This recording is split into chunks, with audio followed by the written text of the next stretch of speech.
Hi guys, it's Stephanie Grams with Sewing with Steam LLC, and I am located in Ohio, the Columbus area to be exact. And as you can see, I am not in my regular craft studio. I am in a hotel working because our house is not ready for us to move into yet, so here I am. But I thought I'd show you some tiny projects that you can do while you're traveling. Right now I have a tiny bamboo embroidery hoop, and I was just going to measure it and let you know. I'm thinking it's 3 inches, so there we go.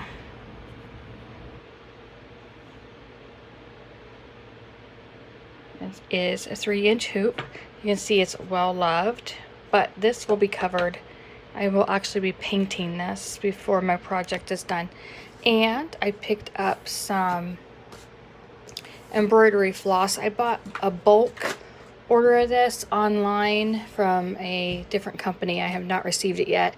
I believe I bought like 200 skeins of this, and I don't have it yet, so I had to go make a stop at one of the local stores and pick up a couple of these. This is the DMC brand, and I am a fan of DMC. I believe it's the same brand that my grandma used to teach me when to sew. And let's see here, actually when she taught me to hand embroider, not hand sew. We used needle and thread for that.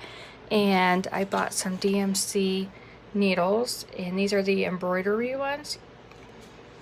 Let me see if I can zoom in. These are the number 5, and they are sharp end. Let's see here, right there. And I bought 56 cardboard bobbins. These are pretty nice to use. You can use just about anything, but for now I am going to use these. Oh yeah, and I don't have a tripod yet for my filming. You know, oh, the woes of starting a new business, right? Okay, so, and my absolute favorite brand of pens, Papermate Flare Medium. I love these pens, and have the rainbow connection of those. Or collection. I just sounded like the Muppets, didn't I? Anyways, what I was going to show you is before you even get started on your project, you might want to go ahead and get organized just a little bit to save yourself a headache later. So if you buy other brands besides the DMC, I highly recommend DMC. I know I'm not sponsored by them, but if they're watching, I would love to be sponsored by them. But if you are using other brands other than, you know, DMC or whatever, you might want to keep a note of that on this number. So I am going to write DMC just to show you what I'm referring to. And then here is the color code. It's 890. Here, let me get in the camera. 890. And I personally just put 1 skein per cardboard bobbin. It's just easier for me to keep track of my quantity. I see when it's running low, if I'm in the middle of a project, and so forth. Now, I'm just going to show you something here. So that's one tip. Stay organized before you start your project to save yourself a headache while you're in the middle of a project. But also, I know that my project is going to be actually a little bit less than 3 inches because my hoop, like I showed you before, my hoop is 3 inches in diameter. All right, I know that the design part is going to be smaller than that. So the design part itself is most likely going to be between, let's see here, about 1 to 1.5, sorry, 1 to 1.5 inches in diameter. All right. So I know by experience that I have plenty of floss for the particular design I'm making. before you go shopping for your project, try to find out how much floss of each color you're going to need, because you really don't want to be in the middle of your project and run out of the floss color that you need and have to go to the store. That is when we typically get into the situation where we have a lot of UFOs, and that is unfinished projects. Unfinished, what did the O stand for? Whatever. Objects, probably. I'll have to look up on my floss tube and see how they say that. But that is not fun. It can be kind of aggravating.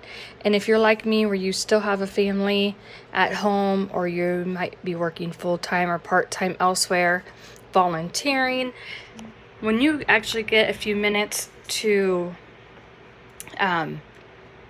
sit down and hand embroider, you really want to make sure you have everything organized, everything together, and ready for the project. Because having to stop in the middle of a project and then come back, it really does take a lot of I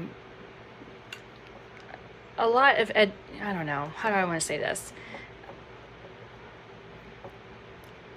Extra thought to get started again. It's almost like when you're in the middle of writing a paper for school. You know, you have that thought process going and you're on a roll, and all of a sudden you're interrupted, and then you come back to the last thing that you were working on. You're thinking, oh, what was I thinking? Or what step did I leave off on? You know, it's a waste of energy and time. But you know what? Life happens, and it happens to the best of us. Oh, one last tip. Make sure that when you have fabric scissors, you write fabric on there, because over the years I have lost some very expensive scissors to little hands walking off with them to use them for other types of projects such as scrapbooking. I had some really nice small sharps, which are tiny little scissors about this big, about, I don't know, maybe 3-inch scissors.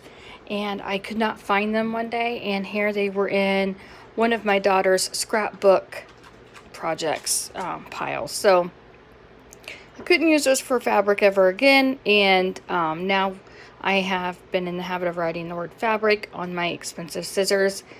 That way they don't walk off for paper or in the kitchen. So those are my tips for right now.